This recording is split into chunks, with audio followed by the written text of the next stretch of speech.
Students of CBSE board class 10 class 12। बच्चों, आज की वीडियो में हम आपके कॉपी चेकिंग के रिगार्डिंग कुछ लेटेस्ट अपडेट्स लेके आए हैं। अभी जो एग्ज़ाम हुआ है कंपार्टमेंट का भी हुआ है, इम्प्रूवमेंट का भी हुआ है। इम्प्रूवमेंट के बच्चों का क्या था कि ऑलरेडी वो पास है, उनको पास नंबर की क्राइसिस नहीं है, उनको मार्क्स बढ़ाने थे, राइट। लेकिन कॉपी चेकिंग अच्छे तरीके से स्टार्ट हो चुकी है बेटा। जितने सेंटर्स थे उन सेंटर्स पे कॉपियां जा चुकी है एवेलुएटर्स के पास। और सबसे ज़्यादा, वैसे हर सब्जेक्ट में बच्चे डरे हुए, लेकिन सबसे ज़्यादा जो डर का माहौल है वो केमिस्ट्री के लिए है। केमिस्ट्री में ज़्यादातर बच्चों के नंबर अच्छे नहीं आ, मतलब चांसेस बच्चों के लिए थे कि बच्चों के नंबर नहीं आएंगे अच्छे। बट और कहा यह जा रहा था कि कॉपी चेकिंग जो है वो जैसे भी हो बच्चे पास शायद ना हो पाए, बट ऐसा नहीं हुआ है। बहुत अच्छी तरीके से कॉपी चेकिंग हो रही है। हाँ, बच्चों के हिसाब से टफ था, लेकिन मार्किंग आपकी इजी है। They are checking very leniently और स्टूडेंट्स के मार्क्स भी अच्छे आ रहे हैं। और जैसा मैंने आपको किसी वीडियो में बताया था कि ग्रेस मार्क्स दो तरीके के होते हैं, एक होता है इंटरनल, एक होता है एक्सटर्नल। तो या मॉडरेशन सीबीएसई ऑफिशियली लगाए ना लगाए, इंटरनली ग्रेस मार्क्स देने का मतलब होता है कि जैसे आपने क्वेश्चंस लिखे हैं, ठीक है, 5 मार्क्स का क्वेश्चन है, आपने सिर्फ 2 पॉइंट सही लिखे हैं, बाकी के पॉइंट सही नहीं है। बट जब आपकी रिटोटलिंग कर रहे टीचर और सपोज 23 में पास है और आपको 17-18 आ रहा है, तो टीचर ऐसे जगहों पे मार्क्स को एडजस्ट करते हैं, because you don't deserve this marks, but वो देंगे। अब हाँ, ये थोड़ा सा person to person, teacher to teacher भी वैरी करता है, क्योंकि हर टीचर को मार्किंग स्कीम मिलती है सीबीएसई की, ठीक है। तो दीज आर द वे जहाँ पे सीबीएसई के टीचर्स इंटरनल मार्क्स देते हैं, एक्स्ट्रा मार्क्स देते हैं।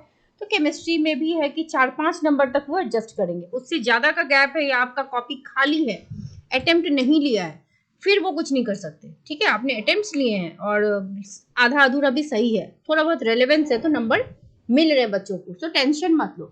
इवन आपके मैथ्स में, फिजिक्स में, इकोनॉमिक्स में 4-4, 5-5 नंबर बच्चों के बढ़ रहे हैं। हाँ, लेकिन जो ऑलरेडी बहुत अच्छा नंबर लेके हैं उनको फिर ये जरूरत नहीं पड़ती। जिनके मान लो कि 70 में 60 आ ही रहा है, 65 आ रहा है, फिर उनको इस तरह के इंटरनल ग्रेस की नीड नहीं पड़ती। Same goes with 10th-12th maths also. 4-5 number extra means कि you have written something, input है, तो उसके बेसिस पर बढ़ा करके ओवरऑल 4-5 नंबर आपके बढ़ जाते हैं, ठीक है।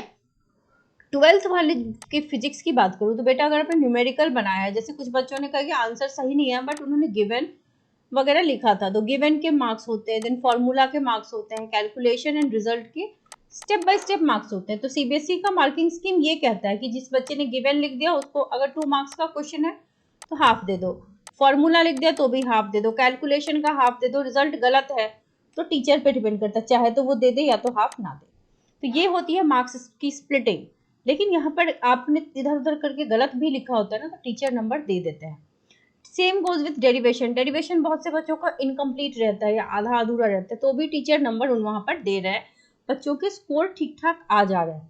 बायो में, डायग्राम में कहीं लेवलिंग इश्यूज हो या ऐसी कोई प्रॉब्लम हो तो भी टीचर नंबर आपको दे रहे हैं। अब 10th की बात करें, 10th में देखो साइंस में ज़्यादातर बच्चे पास हो रहे हैं। बच्चे हालांकि कुछ कमेंट्स कर रहे हैं कि साइंस डिफिकल्ट था, बट सीबीएसई के 10th में passing is not that difficult, क्योंकि थ्योरी प्लस प्रैक्टिकल मिला के बेटा 33 लाना है। प्रैक्टिकल में आपके 17-18 से कम नहीं आए होंगे। थ्योरी में अगर आप 12-13 नंबर लाते हो तो आप पास हो जाते हो। 12-13 नंबर लाने के लिए अगर 8-9 नंबर का भी आपके एब्सोल्युटली करेक्ट है, प्लस आपने अटेम्प्ट लिए हैं, तो आपके 13-14 नंबर आ जाएंगे। 12th वालों के साथ क्या होता है ना कि 70 मार्क्स में 23 लाना जरूरी है और 80 मार्क्स में 26। तो 23 मार्क्स लाने के लिए अगर 17-18 नंबर का एब्सोल्युटली करेक्ट है, समझ गए आप, प्लस अटेम्प्ट्स लिए हैं, तो आपके 23 दे देगा टीचर। अगर नहीं अटेम्प्ट लिए हैं तो फिर टीचर कहाँ से मार्क्स देंगे आपको, उनको भी ब्लैकलिस्ट नहीं होना है, ठीक है। Same goes with 80 marks subject, वहां पे 26 लाना है, तो आपने 21-22 नंबर का अगर लिखा होगा तो वो थोड़ा बहुत बढ़ा के आपको 26 तक पहुंच जाएंगे। दे ट्राई कि कहाँ पे अगर मौका मिले तो वो नंबर बढ़ा के आपको दे दें, क्योंकि मॉडरेशन लगेगी कि नहीं लगेगी हर सब्जेक्ट पे जरूरी नहीं है, but extra marks teachers they रहे हैं बच्चों को।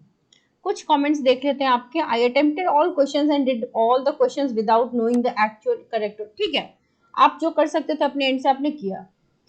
चांसेस है कि आंसर्स आपने लिखे हैं तो टीचर आपको पास कर दे, ठीक है।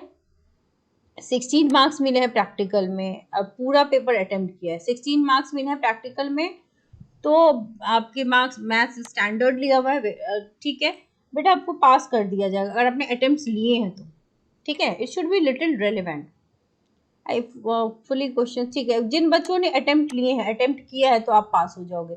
एक्स्ट्रा मार्क्स मिलते हैं, लेकिन उसके लिए थोड़ा अटेम्प्ट लेना पड़ता है, इसीलिए आप सबको पहले बताया जाता है कि अटेम्प्ट लेके आओ। फुली अटेम्प्ट, बहुत से बच्चों ने लिखा है कि उन्होंने अटेम्प्ट लिया है।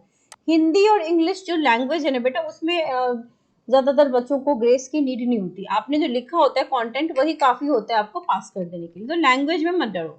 क्लास 10 साइंस डिफिकल्ट आया है, बट बच्चे 10th में साइंस में कोई बच्चा ऐसे फेल नहीं होता, आप पास हो जाओगे। 10th वाले most of the student will pass, ऐसा नहीं है कंपार्टमेंट एग्जाम में कोई पास ही नहीं होता, बहुत से बच्चे पास होते हैं और बहुत से बच्चों के फुल स्कोर भी आ जाता है, तो ऐसा भी नहीं है। ठीक है, क्वेश्चन हार्ड आता है, क्वेश्चन सीबीएसई का अपना जो लेवल है ना, उसको वो डाउन नहीं करना चाहती, तो वहां आपके लिए ईज कर देती है कॉपी चेकिंग। बट उसमें लीनियंसी का मतलब, कुछ बच्चे समझ लेते हैं कि हम लिख के नहीं आएंगे तो भी हमें पास कर दे, वैसा नहीं होता। या गलत लिख के आओगे तो वो नंबर कहाँ से बिठाएगा आपका, आसपास कुछ होगा तो नंबर मिलता है। ठीक है, वर्ड लिमिट्स का ध्यान रखते हैं, पॉइंट वाइज देखते हैं, कुछ तो एफर्ट आप भी डालोगे ना, एग्जामिनर आपके कॉपी पे लिख नहीं देगा, लेकिन अगर आपने लिखा है तो वो नंबर देने की पूरी कोशिश करता है। तो आई होप आज के वीडियो में थोड़ी क्लैरिटी मिलेगी, नेक्स्ट वीडियो में फिर आपके साथ डिस्कस करेंगे, इसलिए चैनल के साथ बने रहिए, डू सब्सक्राइब द चैनल।